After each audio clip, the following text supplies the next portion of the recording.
Beneath the warm fields of America, billions of peanuts are growing where no one can see them. Above the ground, the plant looks ordinary: green leaves, small yellow flowers, and rows stretching across the farm. But underground, something unusual is happening. After flowering, the plant sends tiny pegs down into the soil, where each one slowly becomes a peanut pod. That hidden growth is what makes peanut farming different from almost every other crop. To harvest it, farmers cannot simply pick the fruit.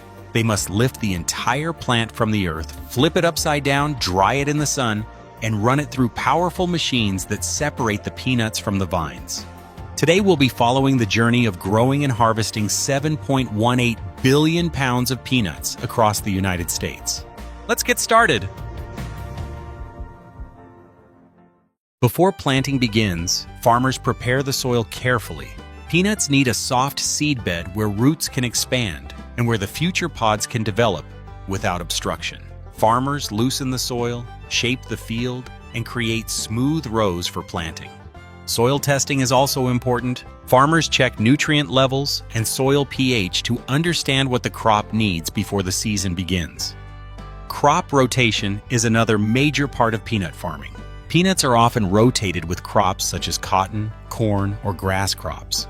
This helps reduce disease pressure, control pests, improve soil health, and protect future yields.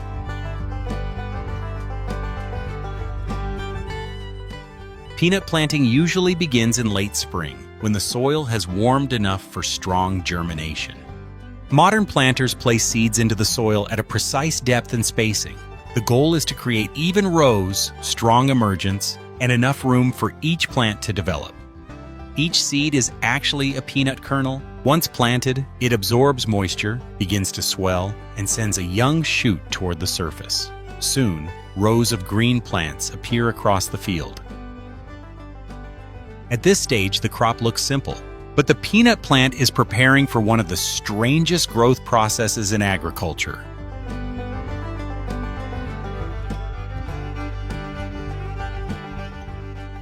Peanuts are not true nuts. They are legumes related to beans and peas, but unlike most legumes, peanuts develop their pods underground. As the plant grows, it forms green leaves close to the soil surface. Then small yellow flowers begin to appear. These flowers bloom briefly, pollinate, and then create a unique structure called a peg. The peg grows downward from the flower and pushes into the soil. Once underground, the tip of the peg begins to swell and develop into a peanut pod. This means the plant lives in two worlds. Above the ground, it collects sunlight through leaves. Below the ground, it forms the crop. Farmers must protect both systems at the same time.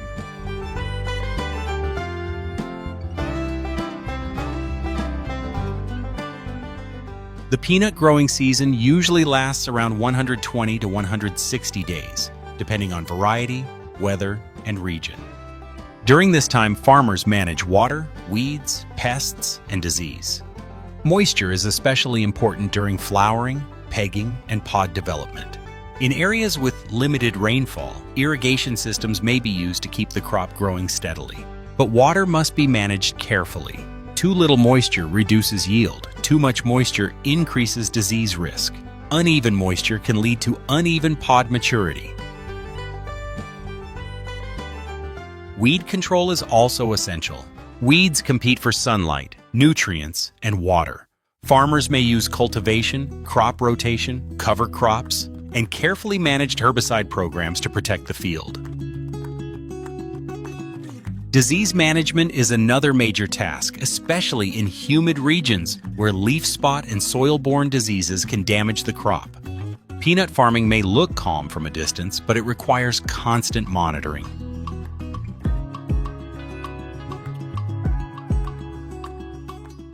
Harvest timing is one of the most important decisions in peanut farming.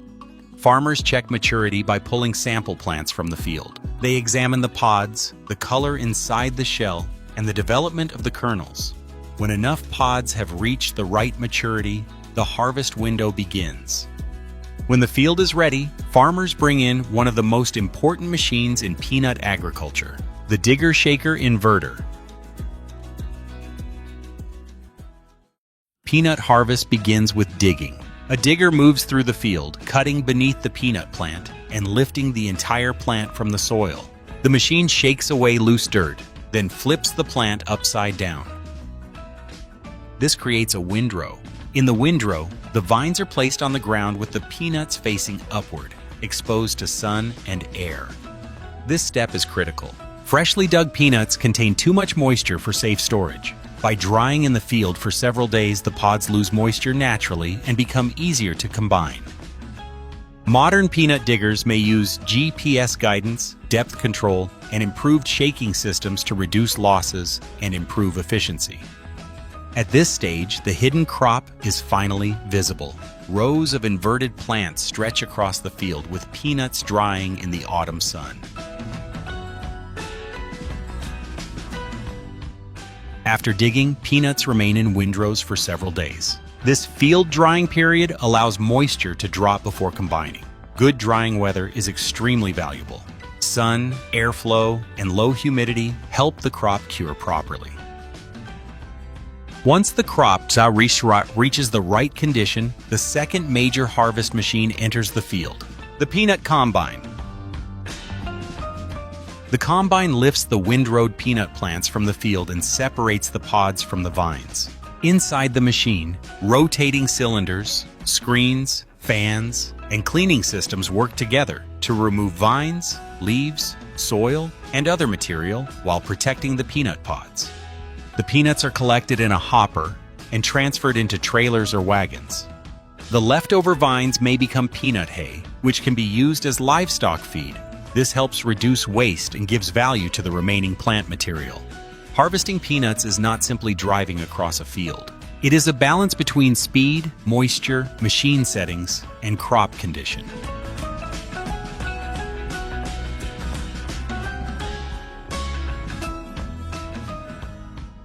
After combining, peanuts are transported to buying points, drying facilities, or storage locations. Even after field curing, many peanuts still need additional drying to reach safe storage moisture.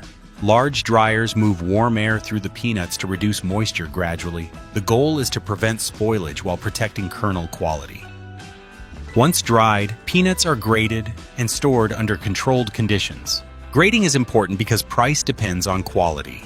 Inspectors may check moisture, foreign material, kernel size, damage, and overall condition.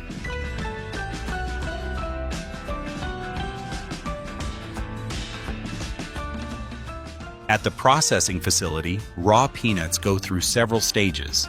First, they are cleaned. Machines remove soil, stones, sticks, leaves, and other field debris. Air systems, screens, gravity separators, and magnets may be used to separate unwanted material from the crop. Next comes shelling. Peanut pods are cracked open by machines designed to remove the shell without damaging the kernels inside. After shelling, the kernels are separated from shell fragments and sorted.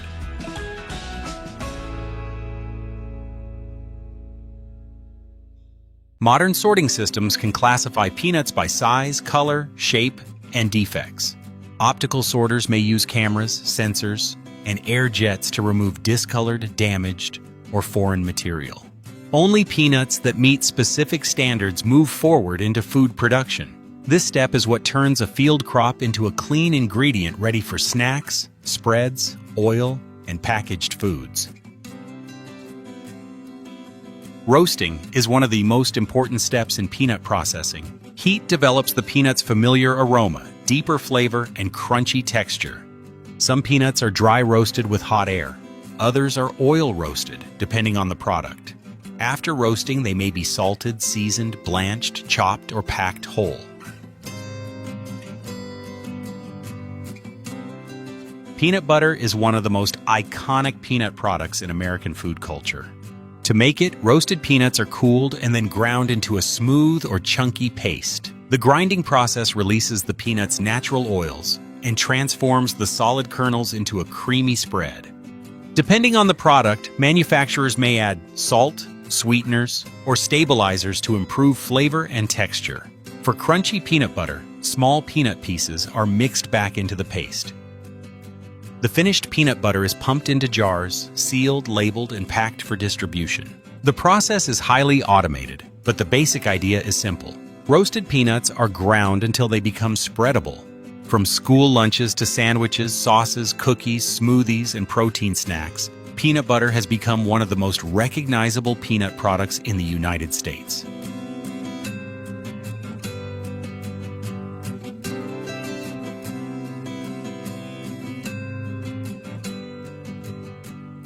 Peanuts may be small, but their journey is one of the most fascinating in American agriculture. The 2025 American peanut crop reached record levels, showing how important this legume remains to U.S. agriculture. But behind that number is a long chain of decisions: soil preparation, planting depth, irrigation, weed control, crop rotation, harvest timing, machine adjustment, drying, grading, shelling, roasting, grinding, pressing, and packaging. So the next time you open a jar of peanut butter or grab a handful of roasted peanuts, remember this: the peanut is not just a snack. It is an underground crop, a machine-harvested treasure, and the result of months of farming skill beneath the soil of America's peanut country.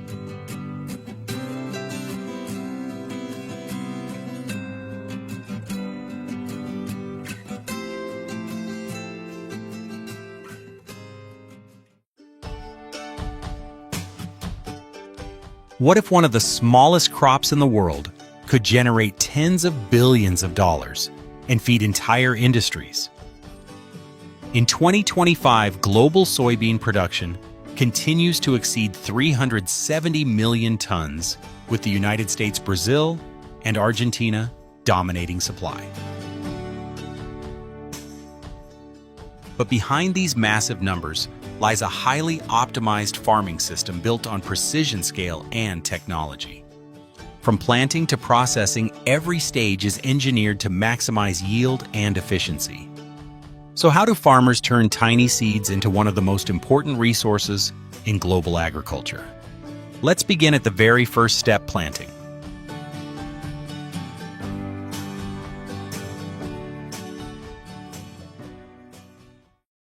Soybean farming begins in early spring when soil temperatures rise and conditions become stable.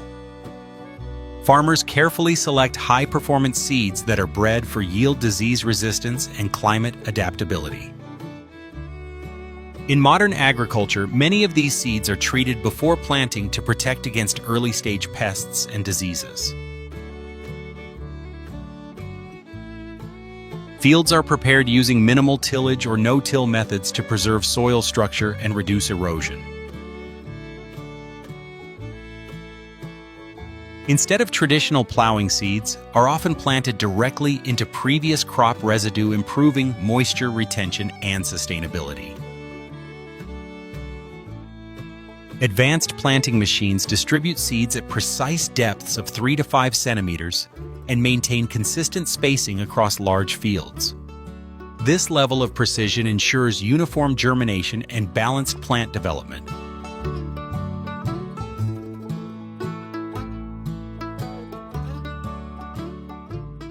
Once planted, soybean fields require continuous monitoring and adjustment. Soybean seeds typically begin to germinate within 5 to 10 days depending on soil temperature and moisture conditions. During this early stage, maintaining stable moisture is critical to ensure uniform emergence across the field. Farmers use irrigation systems such as pivot sprinklers to deliver water evenly across large areas. In many regions, smart irrigation systems adjust water levels based on weather data and soil moisture readings.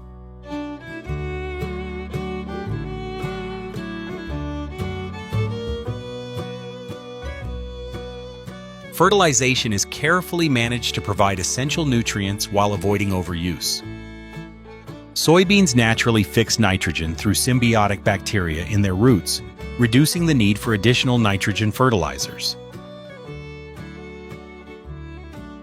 Weed control is performed using both mechanical and chemical methods to minimize competition.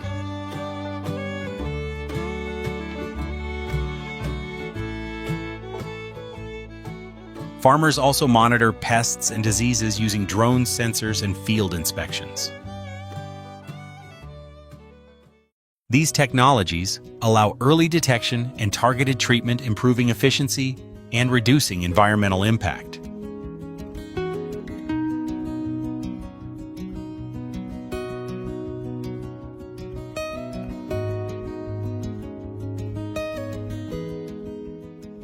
About 30 to 50 days after planting, soybean plants begin to flower. Small white or light purple flowers appear along the stems, marking the beginning of the reproductive stage. Soybeans are self-pollinating, which allows for a high success rate in pod formation.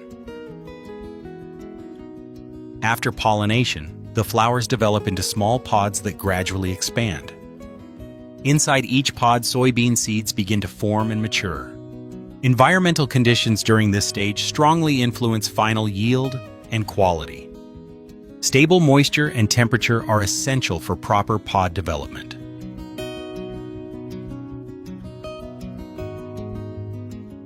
After 80 to 120 days, soybean plants reach full maturity. The leaves turn yellow and begin to fall, exposing the pods. At the same time, the pods dry out and the seeds inside harden. This transformation signals that the crop is ready for harvest. Harvest season typically occurs in the fall, from September to November, in major producing regions. Farmers carefully monitor moisture levels to determine the optimal harvest time.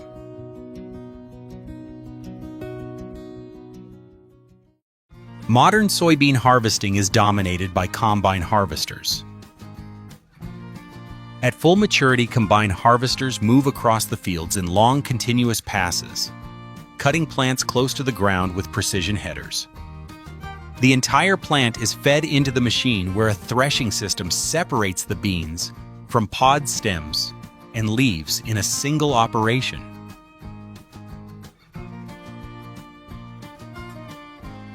Inside the machine, rotating drums and airflow systems separate the beans from pods, stems, and debris.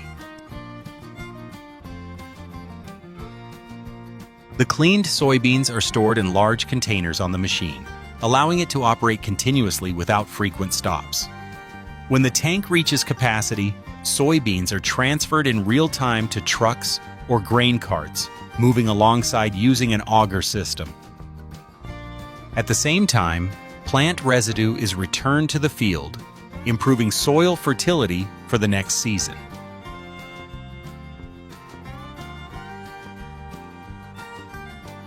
Advanced harvesters equipped with sensors optimize cutting speed and reduce grain loss to minimal levels. In large farms, harvesting can continue day and night using high-powered lighting systems. This allows thousands of acres to be harvested within just a few days.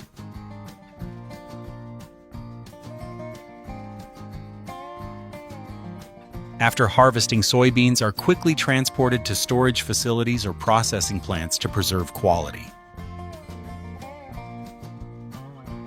The beans are first cleaned to remove dust, broken material, and foreign impurities before entering processing lines. They are then dried to reduce moisture content, ensuring safe storage and preventing mold development.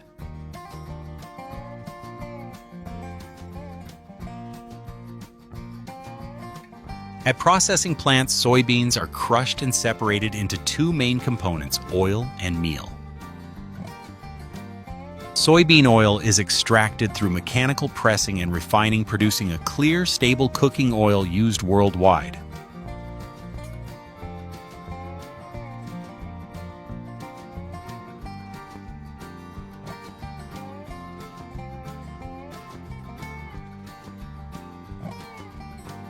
The remaining soybean meal is rich in protein and becomes a key ingredient in livestock and aquaculture feed.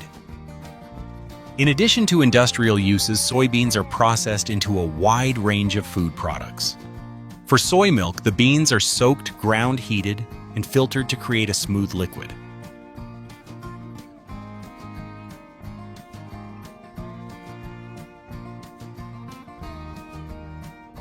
Tofu is made by coagulating soy milk and pressing it into solid blocks.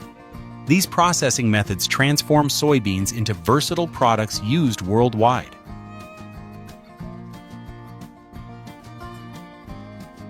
Soybeans are one of the most traded agricultural commodities in the world. Major export markets include China, the European Union, and Southeast Asia. They are essential for food production, livestock feed, and industrial applications.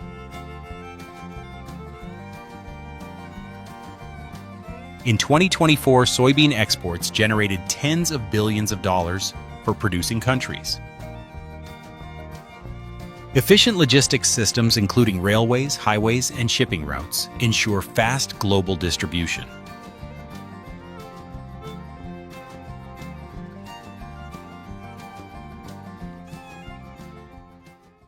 Behind every soybean field is a network of farmers, engineers, and workers. Farmers make critical decisions about planting care and harvesting strategies. Machine operators manage advanced equipment to ensure efficiency and precision. Agricultural scientists continue to develop improved seed varieties and farming techniques. This collaboration supports both productivity and sustainability.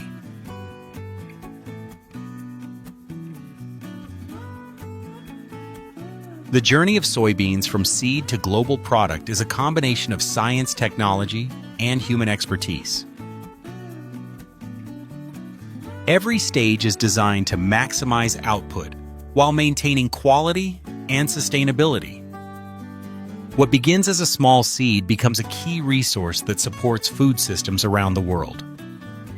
And behind every soybean is a process that reflects the future of modern agriculture.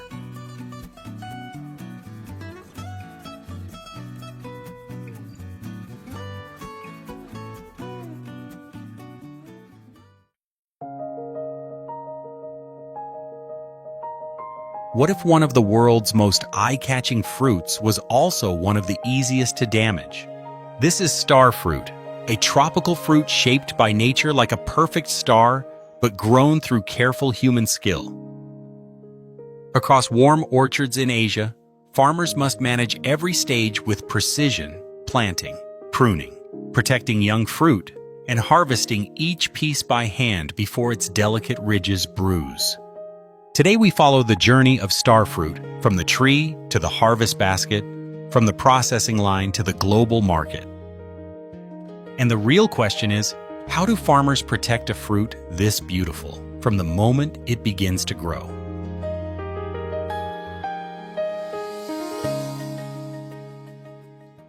The journey begins with a young star fruit tree. Farmers can grow star fruit from seed, but many commercial farms prefer grafting. Grafting helps preserve strong traits from the parent tree, such as better fruit shape, higher yield, and more consistent quality.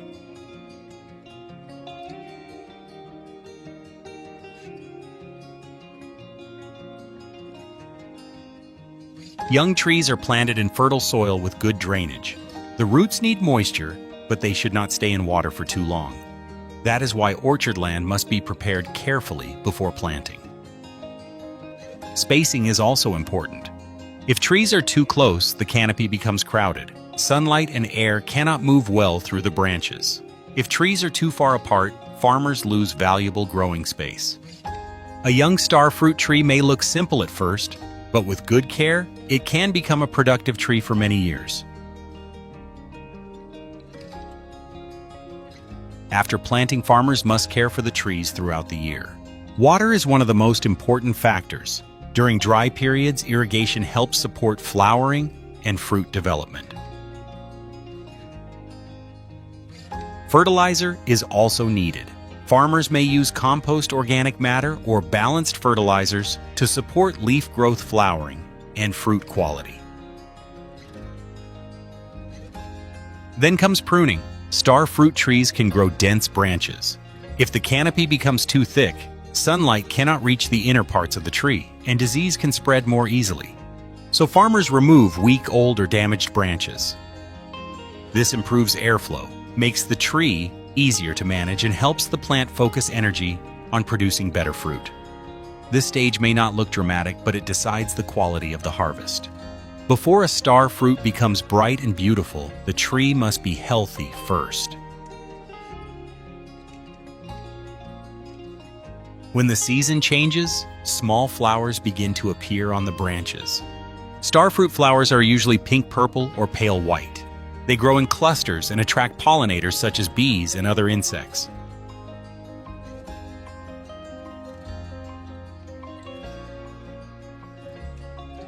After pollination, tiny green fruits begin to form. At first they are small and simple. Then the famous ridges become clearer, and the fruit slowly develops its star shape.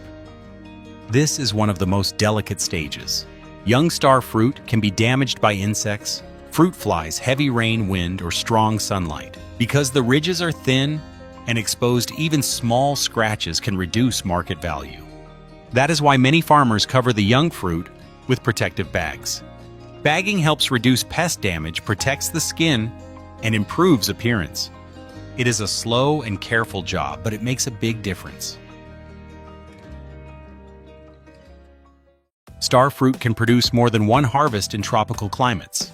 Some trees may flower and fruit several times a year, depending on the region, weather, and farm management.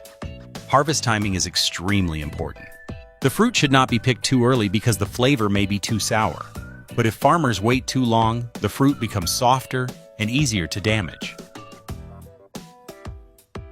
Harvesting star fruit is mostly done by hand. Machines are not suitable for premium star fruit because the fruit bruises easily and the 5 ridges can be scratched or crushed. Workers move carefully through the orchard, checking each fruit one by one. They may use pruning shears, long-handled cutters, ladders, or simply twist the fruit gently from the branch. Harvesting is often done in the cooler parts of the day, such as early morning or late afternoon, to preserve freshness. Workers avoid stacking too much weight on top because pressure can damage the ridges. This is why star fruit harvesting requires both speed and care. The fruit must be collected on time, but every movement must protect its shape. What would you notice first if you saw star fruit in a market? The color, the size, or the perfect star shape?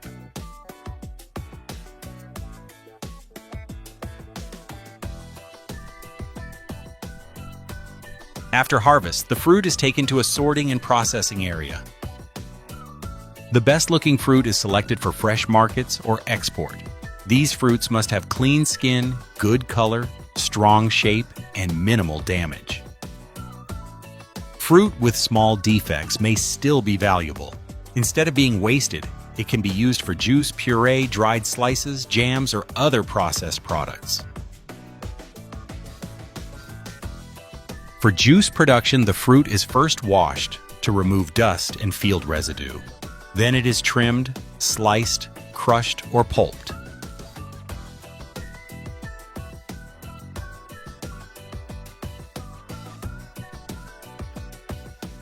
After pulping, the mixture goes through filtration to remove seeds, fibers, and larger particles. Then it may be pasteurized and bottled in a clean processing environment. Processing helps farmers reduce waste and increase value. A fruit that is not perfect enough for fresh export can still become a refreshing drink or another marketable product.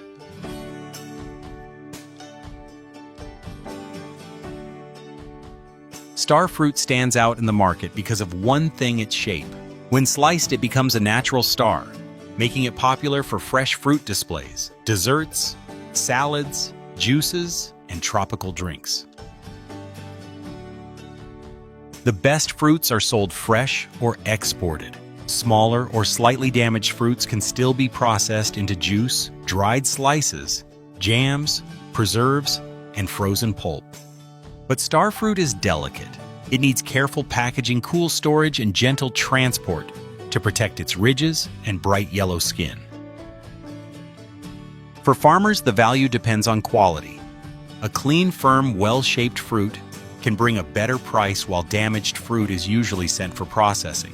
That is why the market rewards one thing above all: careful handling from orchard to buyer. From a small flower to a perfect star-shaped fruit, star fruit is built through patience and precision. Farmers plant the trees, prune the branches, protect the young fruit, and harvest each each piece by hand at the right color and firmness. After harvest, the fruit is sorted, packed, or processed into juice and other products. It may look simple in the market, but behind every clean yellow slice is a full farming journey. So next time you see star fruit, remember the care behind its shape. And tell us in the comments, would you try it fresh as juice or dried?